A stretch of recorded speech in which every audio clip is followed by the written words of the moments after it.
7 de la mañana, 1 minuto. Saludo a esta hora al director general de la Unidad Nacional para la Gestión del Riesgo, la UNGRD, Carlos Carrillo. Gracias por estar con nosotros esta mañana.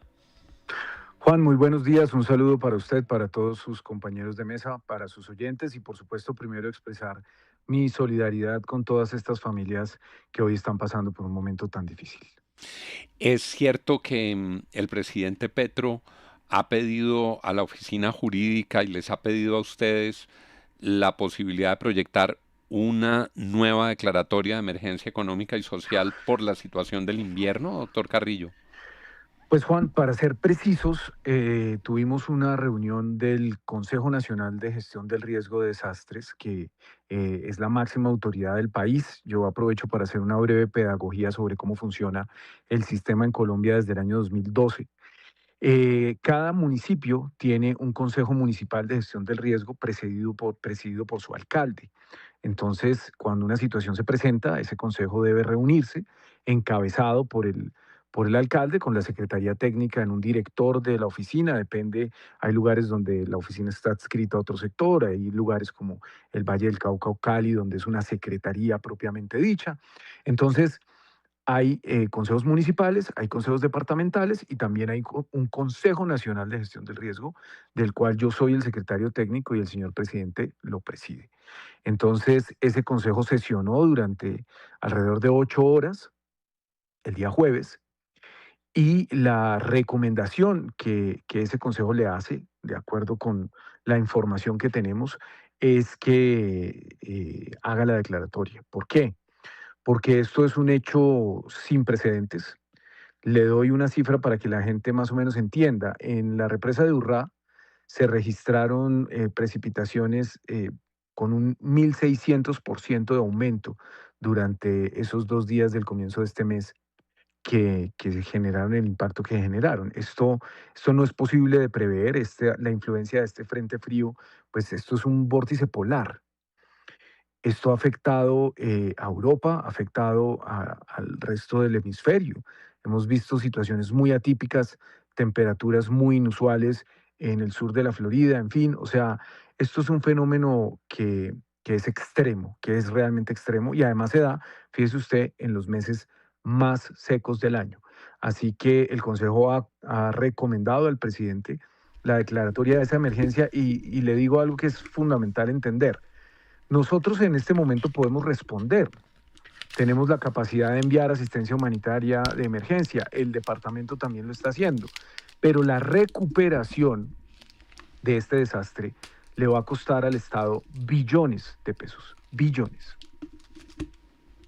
Doctor Carrillo, entonces, recapitulo.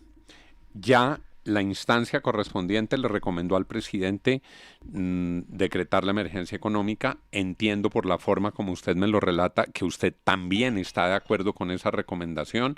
Hecha esa recomendación, esto es ya un agregado mío, es presumible que en la Casa de Nariño estén trabajando en la declaratoria de esa emergencia y por lo que usted me dice, la declaratoria de esa emergencia tendría un capítulo para mitigar y atender la emergencia, pero también un capítulo me refiero, recursos y medidas para la recuperación y la reactivación de esas zonas. ¿Eso es correcto? Sí, nosotros estamos aportando también los informes técnicos porque esto es un hecho notorio. Aquí usted sabe que la emergencia económica, social y ambiental es una facultad que tiene el presidente de la República, es una facultad constitucional. Es un estado de excepción. Lo utilizó Santos, por ejemplo, con el fenómeno de la niña 2010-2011, cuando se rompió el canal del dique. Y aquí estamos ante un evento de una magnitud es un hecho notorio. Podemos estar rondando las 40.000 hectáreas bajo el agua en Córdoba. ¿Esto qué implica? Pues que cuando el agua baje podemos tener más de 300.000 hectáreas afectadas, porque no solamente se trata de las que están completamente inundadas, sino de muchas otras a su alrededor. Se han perdido pues una cantidad en este momento inconmensurable de cultivos. eh, el plátano, las afectaciones en el Urabá antioqueño también son muy, muy grandes en La Guajira, en el Magdalena, y no para de llover. Así que Sí, el proceso de recuperación un poco con las lecciones aprendidas del año 2010. En el año 2010, por ejemplo, el gobierno destinó 10 billones de pesos para la recuperación posterior al fenómeno de la niña. Nosotros aquí, pues ya se cuantificará con exactitud, pero estamos hablando de un golpe muy duro a las finanzas y pues no es para nadie un secreto que las finanzas del país hoy no están bien. Pues no en lo macroeconómico, sino en el tema de la disponibilidad presupuestal del Estado.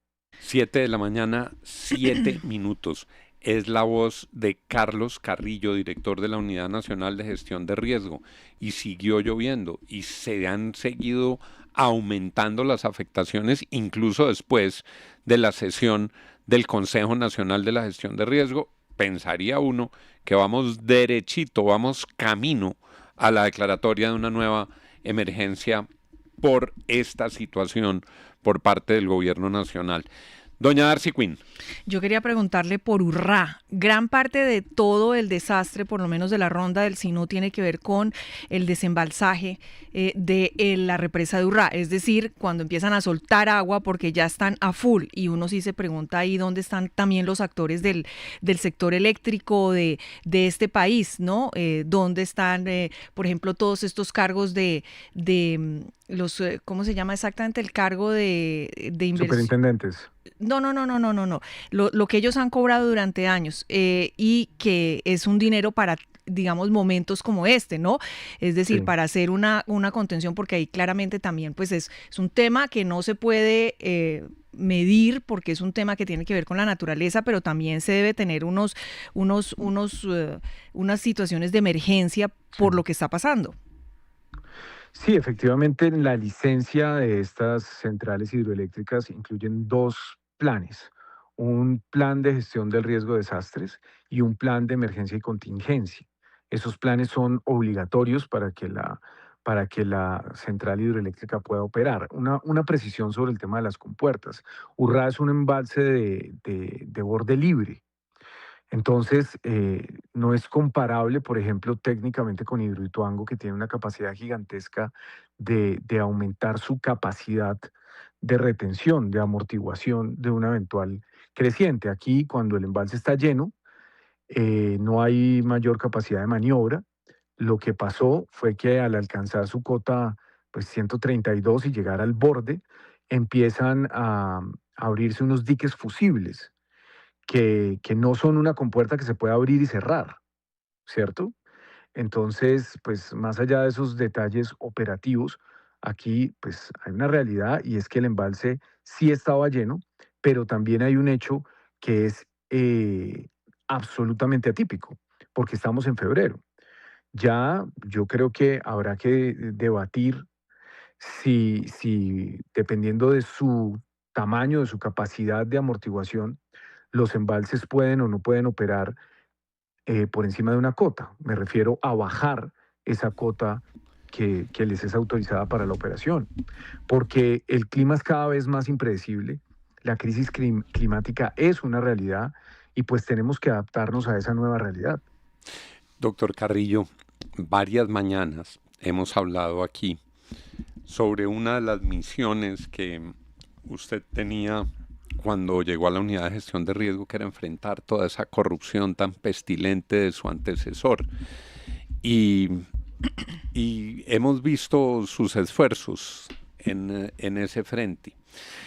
¿A usted no le parece que es indignante que algunos de los que siguen libres por ahí, que están mencionados en los expedientes, y claro, son los presuntos responsables para que después no vengan las tutelas y las rectificaciones, pero que esos presuntos responsables estén otra vez en los tarjetones, y Sí, algunos de Juan. ellos además pongan vallas y hagan videos diciéndole a usted, venga a la unidad de gestión de riesgo aquí a trabajar, cuando sabemos de un entramado corrupto, sabemos lo que han dicho Olmedo López y Schneider Pinilla, sabemos que se robaron la unidad de gestión de riesgo, sabemos que se robaron la plata de la gente que hoy lo perdió todo, porque cuando se robaron la plata de la unidad de gestión de riesgo, se robaron la plata de esas víctimas que hoy no tienen nada y están ahí orondos haciendo campaña. Sí. ¿Qué hacemos con eso, doctor Y Carrillo? Juan,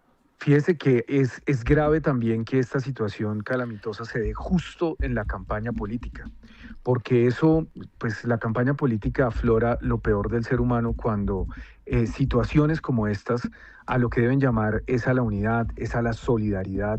Vea, cuando se da un hecho calamitoso de grandes proporciones en una sociedad, esa sociedad tiende a unirse alrededor de las víctimas.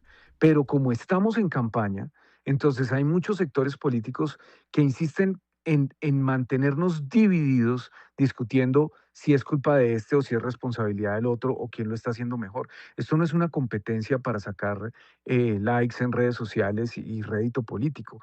Esto es una responsabilidad con esas miles de familias que hoy están con el agua al cuello. Entonces yo sobre esos políticos solamente, usted sabe, yo no me puedo referir a temas electorales. Es bien sabido que la plata que los políticos se roban generalmente va a financiar sus campañas. Y en el caso de Córdoba, por ejemplo, hay algo que es una realidad absolutamente latente. Córdoba tiene más senadores que cualquier otro departamento. En Córdoba se han establecido en las últimas décadas, posterior a esa cosa que a mí me parece una abominación, que es la circunscripción nacional para senadores. Se ha constituido una bancada de Córdoba, incluso particularmente de un solo pueblo, en donde pues tienen un poder político descomunal, y esa clase política, más Sí. allá de los nombres de unos u otros, lo que ha hecho es robarse la plata toda la vida. Mm. Son unos Doctor Carrillo, descarados.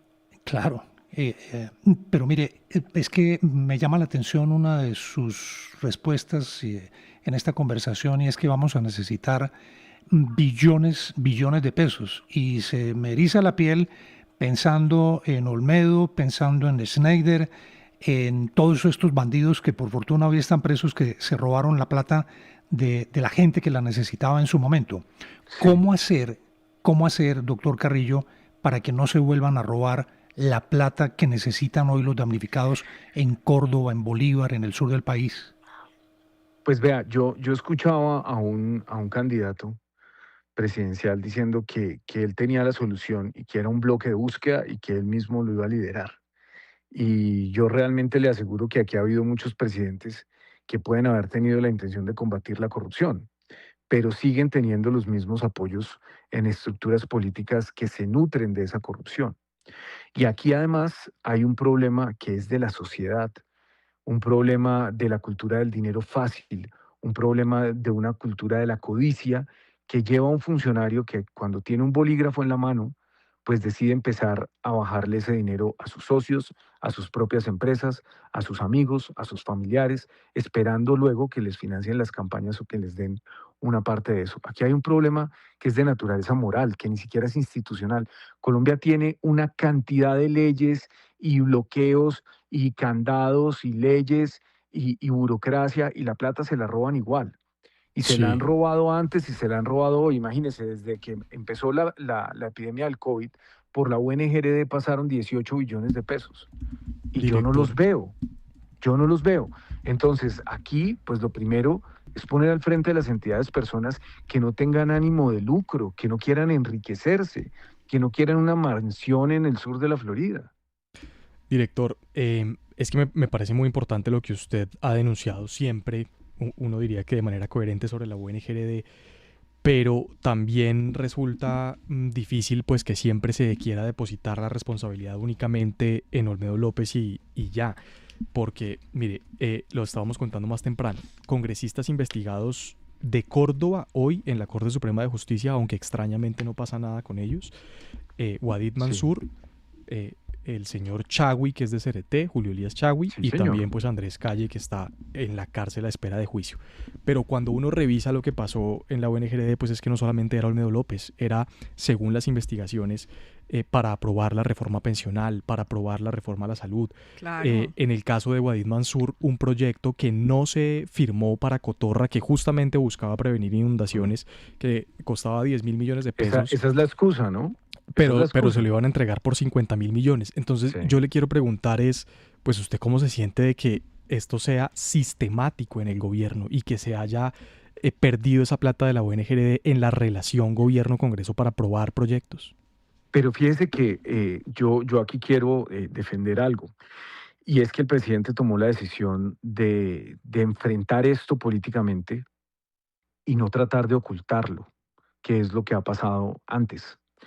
Esto es sistemático. Vea, le voy a poner un ejemplo concreto y esperaré las denuncias. Girón Santander. Girón Santander es un municipio rico comparativamente hablando con los municipios del país. Hace parte del área metropolitana de una de las ciudades más importantes del país, tiene rentas, tiene prediales, tiene matrícula de vehículos, en fin, tiene una serie de ingresos que son muy superiores a los de cualquier otro municipio. Y la UNGRD le mandaba proyectos y proyectos y proyectos de esa magnitud que usted menciona, 50.000 millones, 30.000 millones, 40.000 millones. Y al otro pueblo controlado por la misma casa política, OIVA, también lo mismo, en época de elecciones, 36.000 millones de pesos, ni siquiera para una obra de emergencia, para pavimentar el pueblo. Decisiones que se tomaban sin ningún criterio técnico. No. Simplemente el bolígrafo de oro mandándole plata a los amigos del director del momento o de los subdirectores. Eso ha sido sistemático y este gobierno lo paró. Cuando yo llegué, Juan, yo detuve giros irregulares por 640.000 millones de pesos. Y hoy la UNGRD es capaz de responder, y voy a hacerle un barrido muy rápido. Nosotros en Córdoba, en el momento en el que empieza esto, estábamos entregando 13.000 kits de asistencia humanitaria de emergencia.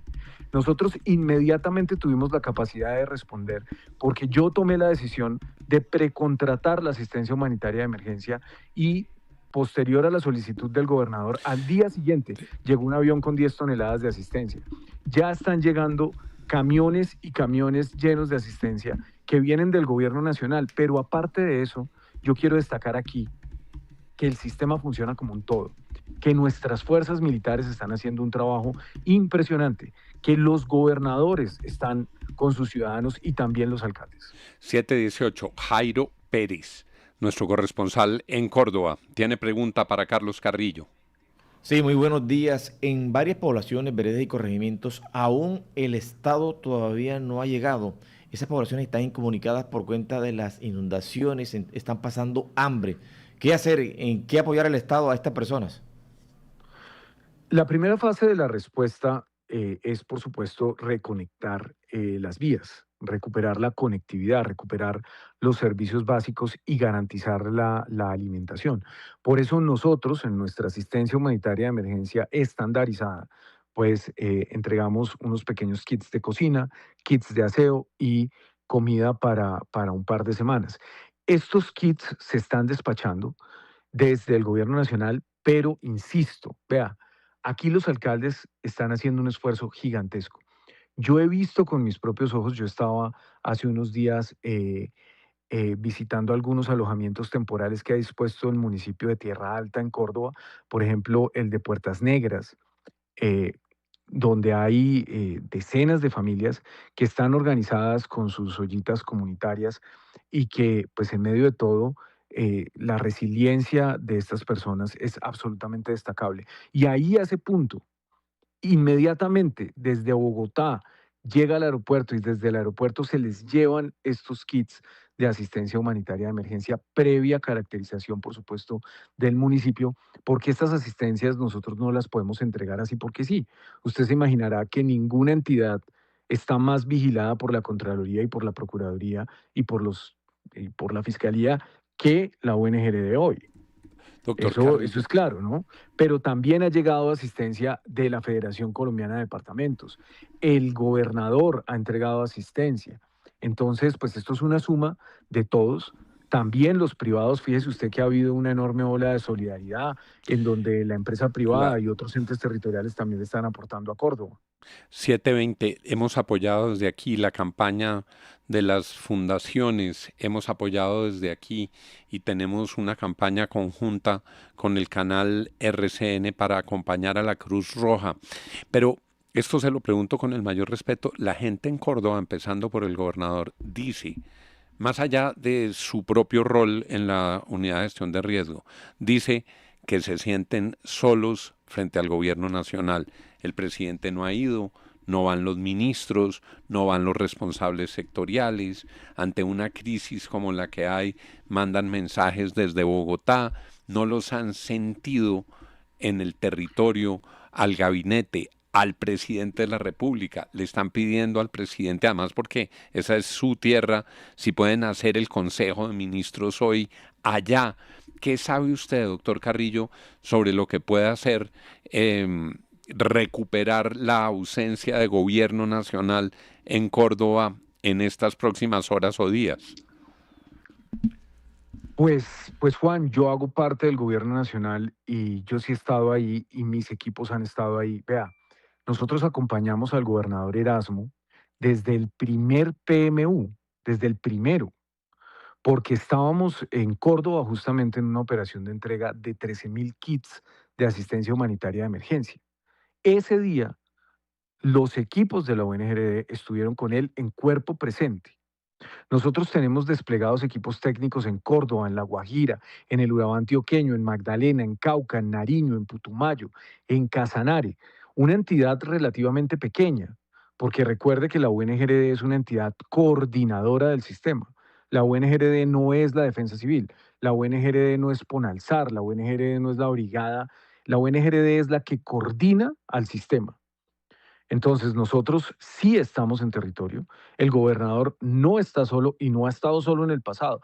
Fíjese las casualidades de estas circunstancias. Justo esta semana ponen en funcionamiento unos bancos de maquinaria amarilla, una inversión que supera los 8.000 millones de pesos y que hicimos con la gobernación y la UNGRD mitad y mitad.